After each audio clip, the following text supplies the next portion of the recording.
Seorang anggota Garda Nasional muda ditembak mati di dalam rumahnya sendiri, membuat seorang wanita berusia 19 tahun harus berhadapan langsung dengan hakim setelah dia diduga mengungkapkan penjelasan mengejutkan kepada polisi seputar sesi foreplay romantis dan satu kesalahan fatal. Kami di On The Case yang dipersembahkan oleh Law and Crime, saya Chris Stewart.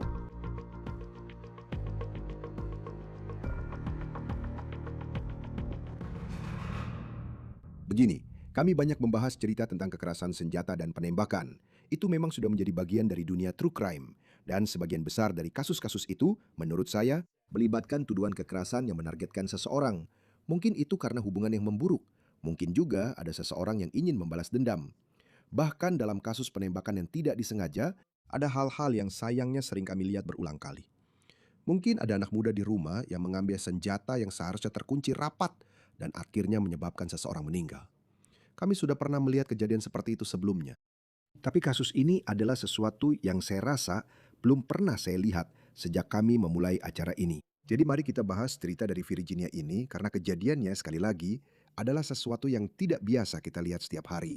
Kedua pihak dengan sengaja bermain api dan akhirnya berada dalam situasi yang tak bisa mereka batalkan dan satu orang kehilangan nyawanya. Ini adalah cerita yang diduga diceritakan Amber McSpadden, 19 tahun, kepada polisi setelah pasangan romantisnya yang berusia 26 tahun ditemukan tewas tertembak di dalam rumahnya. Sekarang dia menghadapi hukuman hingga 1 dekade di balik jeruji besi atas tuduhan pembunuhan tanpa sengaja.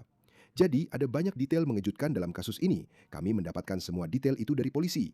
Dan kami juga sedang mempelajari lebih banyak tentang korban. Seseorang yang pernah mengabdi untuk negara ini, pernah bertugas tempur di luar negeri, seseorang yang tampaknya tahu konsekuensi menggunakan senjata mematikan. Dan kita akan membahas apa lagi yang bisa didakwakan kepada tersangka ini jika memang ada dakwaan tambahan yang bisa diberikan saat pengacara pembela dan mantan jaksa Matthew Mangino bergabung bersama saya sebentar lagi. Tapi sebelum itu, saya ingin menguraikan apa yang kita ketahui sejauh ini. Mari kita kembali ke awal mula semua ini. Dan semuanya dimulai pada 5 Maret tahun ini di Virginia Beach, Virginia. Crash G3, Ambulans 1420, IMS 1, dan Batalion 100 dikerahkan untuk menangani luka tembak di Virginia Beach Boulevard. Dan menurut dokumen pengadilan, Amber McSpadden yang berusia 19 tahun menelpon 911 pada pukul 1.09 pagi. Dan dia mengatakan bahwa pasangannya, Shane Brooks yang berusia 26 tahun, telah ditembak. Dan itu terjadi saat mereka, kutip, sedang bermain sebuah permainan. Jadi polisi Virginia Beach pada saat itu, mereka tahu bahwa mereka harus segera ke rumah itu dan tahu bahwa sesuatu yang buruk telah terjadi. Jadi mereka sampai di lokasi yang diketahui sebagai rumah Brooks. Dan mereka menemukannya dengan luka tembak, 1 tembakan di leher. Dia dinyatakan meninggal di tempat kejadian. McSpadden, dia kemudian ditahan dengan tuduhan pembunuhan tidak disengaja. Jadi menurut televisi Doplia Wafeye, hasil autopsi menunjukkan bahwa Brooks meninggal karena 1 luka tembak di kepala tepat di bawah dagunya. Sekarang ketika Anda mendengar tentang luka tembak di lokasi tertentu itu, dan ini adalah kenyataan menyedihkan lain dalam true crime, maksud saya kita membahas hal-hal seperti ini. Itu bisa terlihat seperti seseorang mengakhiri hidupnya sendiri. Tapi terdakwa dalam kasus ini, McSpadden, dia mengatakan itu bukan yang terjadi. Dia mengatakan tidak ada yang mengira akan meninggal malam itu karena apa yang mereka sebut permainan itu. Sekarang lebih banyak detail baru saja diungkapkan pada sidang pendahuluan. Dan penyidik forensik utama dari kepolisian Virginia Beach bersaksi tentang apa yang dikatakan McSpadden kepada mereka. Menurut penyidik ini, McSpadden mengatakan bahwa dia dan Brooks berada dalam hubungan seksual friends with benefits. Namun saudara laki-laki Brooks mengatakan kepada televisi WAVY bahwa mereka berdua hanya saling mengenal selama sekitar 3 bulan dan McSpadden tidak dianggap sebagai pacar Brooks. Namun selama hubungan friends with benefits mereka, McSpadden diduga mengatakan kepada penyidik bahwa dia dan Brooks akan menggunakan pisau dan senjata api sebagai pemanasan seksual. Saat menggeledah rumah Brooks, penyidik bersaksi bahwa mereka menemukan 7 senjata api di kamar tempat Brooks meninggal. Itu termasuk 2 revolver di atas tempat tidur, meskipun tidak jelas berapa banyak dari senjata api tersebut yang benar-benar digunakan dalam aktivitas seksual mereka. Sekarang, terlepas dari itu, dalam kasus khusus ini, McSpadden diduga mengatakan bahwa Brooks memberinya sebuah pistol dengan 1 peluru di dalamnya. Ini adalah skenario yang mirip dengan Russian roulette. Max Padden diduga mengatakan kepada penyidik bahwa dia dan Brooks akan memeriksa setelah mereka memutar silinder pistol untuk memastikan bahwa pelurunya tidak berada pada posisi tembak. Dan Max Padden mengklaim bahwa dia menekan pelatuk beberapa kali, tetapi pada percobaan terakhir, sebuah peluru mengenai Brooks dari jarak dekat yang akhirnya membunuhnya. Sekarang seperti yang saya sebutkan, Max Padden didakwa dengan pembunuhan tidak disengaja pada bulan Maret lalu. Dan awalnya dia ditolak untuk mendapatkan jaminan. Namun menurut catatan pengadilan, saat ini dia sudah keluar dengan jaminan meskipun jumlah uangnya tidak diungkapkan. Namun setelah sidang pendahuluan, jadi sidang itu berlangsung pada 14 Agustus. Seorang hakim memutuskan bahwa ada cukup dasar untuk melanjutkan kasus ini dan dakwaan pembunuhan tidak disengaja telah dikirim ke grand jury. Sekarang setelah sidang tersebut, pengacara Max Padden mengirimkan 10 on Your Side yang merupakan stasiun televisi lokal di Virginia, pernyataan berikut ini, kutipan. Insiden ini adalah sebuah tragedi yang sangat disesali oleh klien saya, seperti yang terlihat dari reaksi emosionalnya selama sidang kami. Seperti yang ditunjukkan oleh bukti yang diajukan di pengadilan, ini adalah kecelakaan tragis yang sama sekali tidak pernah diniatkan atau diperkirakan oleh klien saya akan terjadi. Saat ini, tanggal sidang berikutnya untuk Max Padden dijadwalkan pada 21 Oktober. Jadi kita harus menunggu dan melihat apakah grand jury akan mengeluarkan dakwaan. Tapi ingat, sementara Max Padden menunggu nasibnya di sistem peradilan, ada keluarga ini. Keluarga dari seseorang yang pernah bertugas di luar negeri sedang berduka atas kehilangan orang yang mereka cintai. Shane Brooks yang berusia 26 tahun. Menurut obituarinya, dia lulus dari Old Dominion University di Virginia. Dia memiliki gelar di bidang sains. Dia digambarkan sebagai pelari maraton yang banyak mendapat penghargaan dan juga suka menghabiskan waktu di luar ruangan dengan berburu, memancing, bahkan terbang. Dia memiliki lisensi pilot dan dia juga mengabdi pada negaranya sebagai sersan staf di Garda Nasional Virginia selama 1 dekade. Dia pernah bertugas selama 9 bulan di Irak. Obituari tersebut diakhiri dengan kutipan berikut.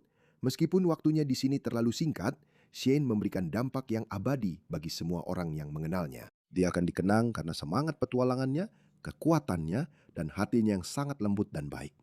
Di atas segalanya, dia akan dikenang karena cinta yang begitu tulus dia bagikan kepada orang-orang terdekatnya. Kini, untuk membahasnya lebih lanjut, telah bergabung dengan kami pengacara pembela pidana dan mantan jaksa, Matt Mangino. Senang sekali Anda kembali bersama kami di Law and Crime. Kasus yang sangat unik, setidaknya bisa dibilang begitu. Saya tidak tahu apakah saya pernah membahas kasus seperti ini sebelumnya, tapi misalkan saja Anda adalah jaksa dalam kasus ini. Detektif datang kepada Anda, memberitahu apa yang dikatakan Max Padden kepadanya tentang malam itu, seperti apa strategi yang membuat Anda sampai pada tuduhan pembunuhan tanpa sengaja ini. Menurut saya, strateginya jelas bahwa ini bukan tindakan yang disengaja. Ini bukan sesuatu yang direncanakan oleh keduanya, korban dan penembak. Ini bukan sesuatu yang mereka rencanakan untuk saling membunuh atau membunuh salah satu dari mereka. Tapi itu tidak membebaskan Anda dari tanggung jawab pidana. Oke, jadi menurut hukum, Anda tahu dia didakwa dengan pembunuhan tanpa sengaja. Dan pembunuhan tanpa sengaja adalah pembunuhan yang terjadi secara tidak sengaja. Oke, dan itulah yang tampaknya terjadi di sini. Apapun yang mereka lakukan, bagaimanapun mereka mengaturnya, seberapa lama pun mereka terlibat dalam semacam foreplay seperti yang telah dijelaskan. Niatnya bukan untuk membunuh, tapi ada kematian yang terjadi. Dan saya rasa itulah yang menjadi fokus jaksa. Karena Anda tahu, kalau melihat ceritanya, tidak ada saksi. Dia satu-satunya saksi yang ada di sana. Bagaimana Anda mengetahuinya? Anda tahu, setidaknya sepertinya detektif itu, maksud saya dia bersaksi bahwa dia percaya inilah yang terjadi, bahwa ini adalah sesuatu. Anda tahu, setiap orang punya kesukaannya masing-masing. Maksud saya, tentu saja ini sangat berbahaya, tapi Anda tahu, mereka suka foreplay seperti ini. Dan kemudian, Anda tahu, akhirnya hal ini terjadi. Dan narasi yang katanya diberikan oleh penegak hukum adalah bahwa dia memberikan pistol itu kepadanya.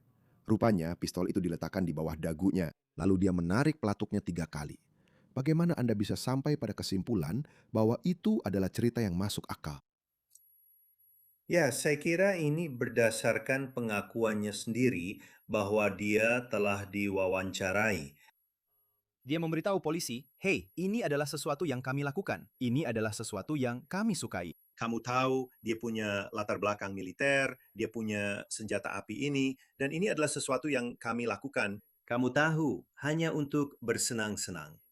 Dan kamu tahu, sayangnya, dalam situasi ini, kamu tahu, satu peluru dimasukkan ke dalam ruang peluru.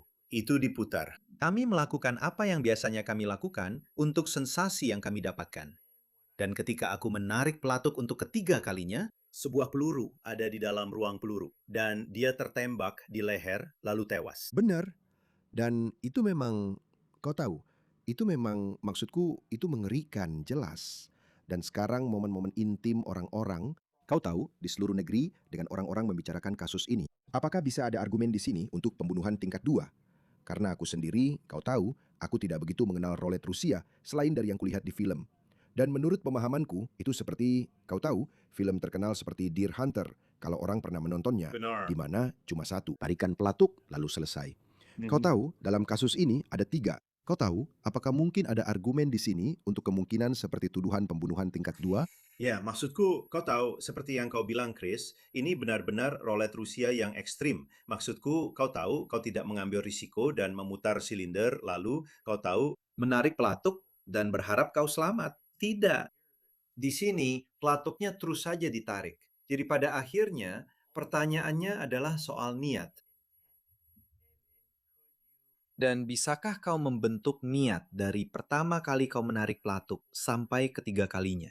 Mungkin idenya adalah kau bermain Russian roulette. Kau memutarnya, kau menarik pelatuk sekali, dan selesai. Tapi di sini ada seseorang yang menarik pelatuk 3 kali. Apakah itu membuatnya berbeda? Apakah itu mengubah keadaan pikirannya? Jelas, pada titik ini, tampaknya jaksa tidak percaya akan hal itu. Saat ini, tampaknya ini benar-benar sesuatu yang aneh. Tindakan intim antara mereka berdua untuk sensasi apapun yang didapatkan, dan kematiannya tidak disengaja. Dan itulah mengapa saya pikir mereka menuntut dengan tuduhan pembunuhan tidak disengaja. Seberapa kuat kasus pembunuhan tidak disengaja ini dari pihak penuntut? Saya pikir ini adalah kasus yang kuat, Anda tahu, berdasarkan apa yang sudah dikatakan terdakwa, berdasarkan pernyataan-pernyataan yang telah dibuat. Karena jelas kita harus percaya bahwa mereka menyusun ini, Anda tahu, berdasarkan fakta bahwa Anda tahu seseorang menjelaskan apa yang terjadi. Dan satu-satunya orang yang bisa melakukan itu adalah terdakwa dalam kasus ini. Jadi pengakuan-pengakuan itu akan sangat kuat untuk penuntutan. Dan yang kedua, Anda tahu, pembunuhan tanpa sengaja, menurut sifatnya di negara bagian Virginia, undang-undangnya mengatakan bahwa itu adalah pembunuhan yang tidak disengaja. Dan Anda tahu, pada dasarnya, seperti yang kami lihat dan juga jaksa, ini terlihat seperti kecelakaan yang sangat-sangat tragis.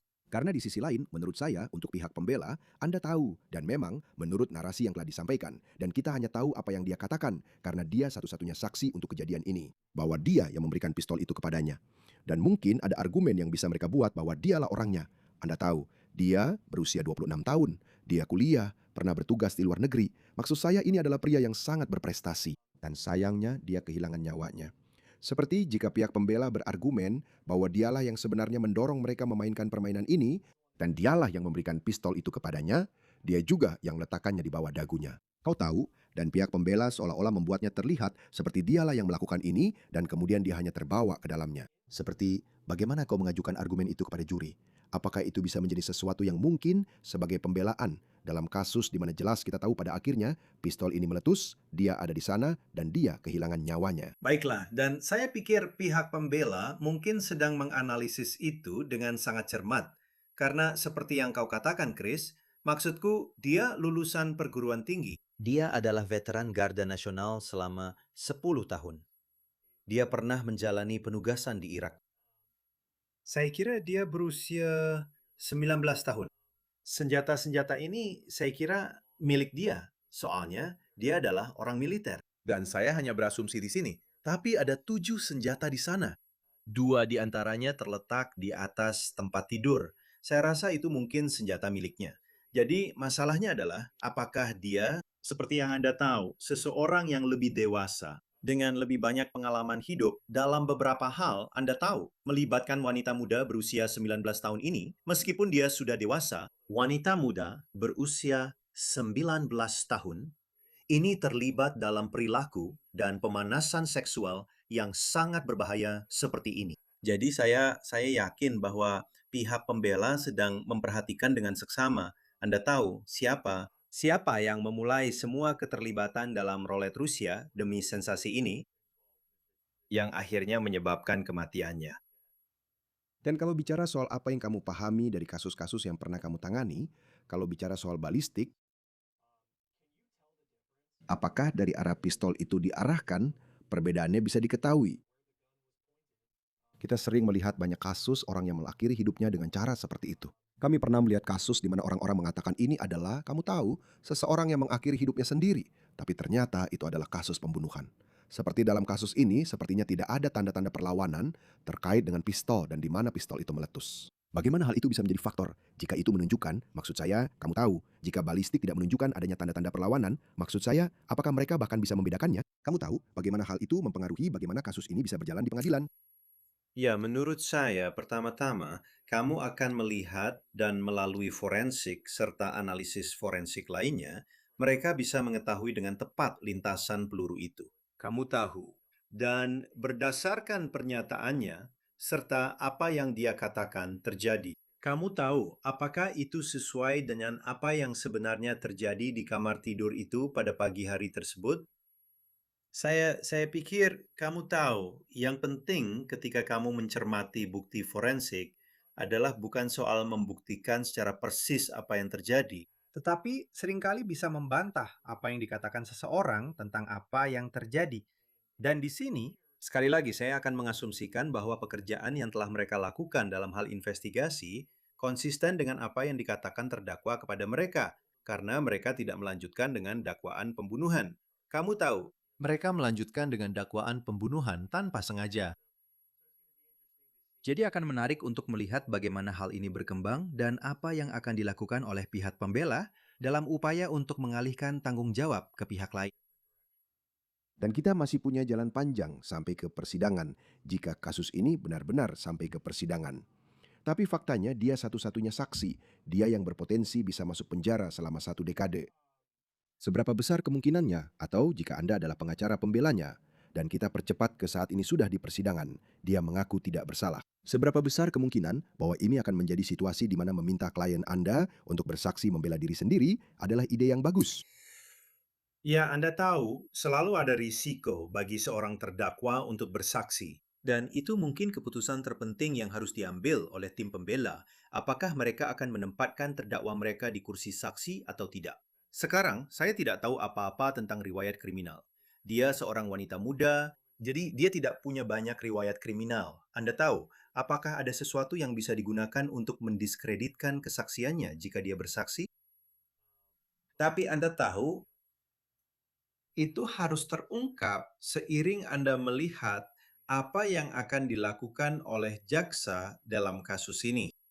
Anda tahu, saya tidak akan terlalu terkejut melihat, sekali lagi, berdasarkan pernyataan yang belum saya lihat, bahwa kasus ini bisa saja berakhir dengan semacam negosiasi pengakuan bersalah untuk menyelesaikannya.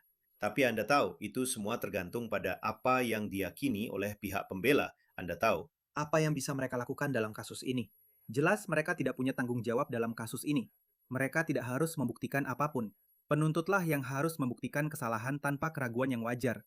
Tapi akan terlalu dini untuk mengatakan, saya penasaran ingin melihat penjelasan masuk akal apa yang bisa diberikan pihak pembela yang dapat membebaskan dia dari tanggung jawab pidana. Sekarang ini akan dibawa ke Dewan Juri. Dan saya tahu ada pepatah lama seperti Grand Juri tidak akan mendakwa roti isi ham. Tapi banyak roti isi ham yang telah didakwa selama bertahun-tahun. Tapi dalam kasus ini, apa artinya itu tentang posisi kita sekarang dan apa yang mungkin terjadi selanjutnya? Terutama ketika mulai berpikir, apakah ini kasus di mana kesepakatan pengakuan bersalah masuk akal? Ya, itu menarik. Chris, karena kamu tahu, misalnya ini di Virginia, dan di yurisdiksi tempat saya berpraktek di Pennsylvania, kamu tahu, kami tidak memiliki sidang pendahuluan sebelum grand jury benar-benar mengeluarkan dakwaan. Jadi kami semacam tidak melalui grand jury dan sidang pendahuluan menjadi langkah pertama dalam kasus ini. Dan kemudian kasusnya berlanjut ke persidangan, pra-persidangan, dan hal-hal seperti itu. Jadi ini memang sedikit berbeda cara dalam menjalankan prosedur. Tapi ya, maksud saya sudah ada sidang pendahuluan. Saya tidak melihat alasan mengapa tidak akan ada dakwaan dalam kasus ini. Dan kemudian kasusnya akan berlanjut, Anda tahu, melalui mosi pra-persidangan dan akhirnya ke persidangan. Dan jika ini dibawa ke grand jury, Anda tahu ini adalah kasus pembunuhan tanpa sengaja pada titik ini. Apakah ada kemungkinan, apakah mungkin kasus ini keluar dari grand jury dengan dia menghadapi lebih banyak dakwaan daripada sebelumnya? Ya, itu akan tergantung pada apa yang diajukan jaksa kepada grand jury. Jadi, Anda tahu, jika mereka memberikan opsi lain selain pembunuhan tanpa sengaja, itu mungkin saja. Saya tidak. Saya tidak berpikir itu kemungkinan besar terjadi. Saya pikir ini adalah kasus yang diyakini jaksa sebagai kasus pembunuhan tanpa sengaja. Dan saya tidak melihat mereka akan mengubah arah dalam hal itu saat ini. Anda tahu, kami sering meliput banyak kasus. Kekerasan senjata memang merupakan kenyataan dalam true crime. Sayangnya, itu adalah kenyataan di banyak sudut negara ini dan dunia. Saya tidak bisa mengingat kasus yang seperti ini. Anda tahu, saya pikir ada satu kasus yang melibatkan seorang model OnlyFans dan seorang pria kehilangan nyawanya baru-baru ini dalam sebuah persidangan. Tapi apakah Anda pernah meliput kasus seperti ini? Selama Anda bekerja, seberapa sering Anda melihat hal seperti ini? Anda tahu, saya belum pernah menangani kasus dalam karir saya yang secara khusus berkaitan dengan Russian roulette. Dan saya pikir kasus ini memang tidak biasa dalam beberapa hal. Anda tahu, seperti yang Anda bicarakan tentang film The Deer Hunter. Maksud saya, biasanya Russian roulette itu seseorang memegang pistol di tangannya sendiri, mereka memutar silinder, lalu menarik pelatuk dan menyebabkan kematian mereka sendiri. Dan saya pikir setidaknya ada satu kasus yang saya ingat yang mendapat perhatian nasional, di mana seseorang mendorong orang lain untuk bermain Russian roulette. Dan pada akhirnya mengakhiri hidup mereka sendiri. Anda tahu, ada banyak hal di sini yang sedikit berbeda. Ada beberapa nuansa dalam kasus ini, tapi pada akhirnya, Setidaknya dari apa yang kita ketahui saat ini, dan kita bisa menyimpulkan bahwa jaksa penuntut dan pembela melihat ini sebagai sebuah kecelakaan tragis. Jaksa ingin dia tetap bertanggung jawab, meskipun itu adalah sebuah kecelakaan. Dan saya yakin pihak pembela ingin dia dibebaskan karena itu adalah sebuah kecelakaan. Ya, saya agak keluar jalur di sini, ini cuma seperti pemikiran terakhir saja. Tapi saya ingat persidangan Didi, dan sebagian dari pembelaan untuk Didi adalah seperti, hey, gaya hidupnya mungkin bukan sesuatu yang masuk akal bagi Anda. Ini Anda tahu, dan ini adalah pembelaannya bahwa, lihat, orang ini memang suka hal-hal aneh. Dan itu adalah bagian dari argumen yang disampaikan kepada juri. Seperti, saya memikirkan kasus ini, dan tergantung siapa jurinya, misalnya kalau mereka adalah orang tua saya, mereka pasti akan sangat terkejut. Anda tahu, itu akan sangat sulit untuk membayangkan bahwa orang-orang akan melakukan hal yang dia dituduh ikut terlibat di dalamnya. Seperti sebagai seorang pengacara, bagaimana Anda meyakinkan juri, terutama jika itu adalah sekelompok orang, seperti Anda tahu, paduan suara gereja yang kebetulan menjadi juri. Seperti membuat mereka setidaknya bisa melihatnya dari sudut pandang klien Anda. Mungkin bagi Anda itu tidak masuk akal, tapi bagi mereka, inilah hal yang normal, inilah yang mereka sukai, dan itu bukan...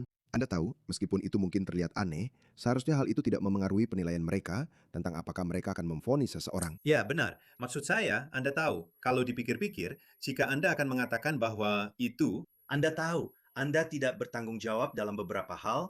Anda tahu, ini soal persetujuan. Apa ini tidak sukarela? Apakah ada semacam paksaan yang digunakan terhadap terdakwa ini? Kita tahu ada beberapa senjata api yang tergeletak di sana. Anda tahu, apakah korban bisa saja menodongkan senjata ke terdakwa sambil berkata, putar silinder, tarik pelatuknya, atau aku akan menembakmu?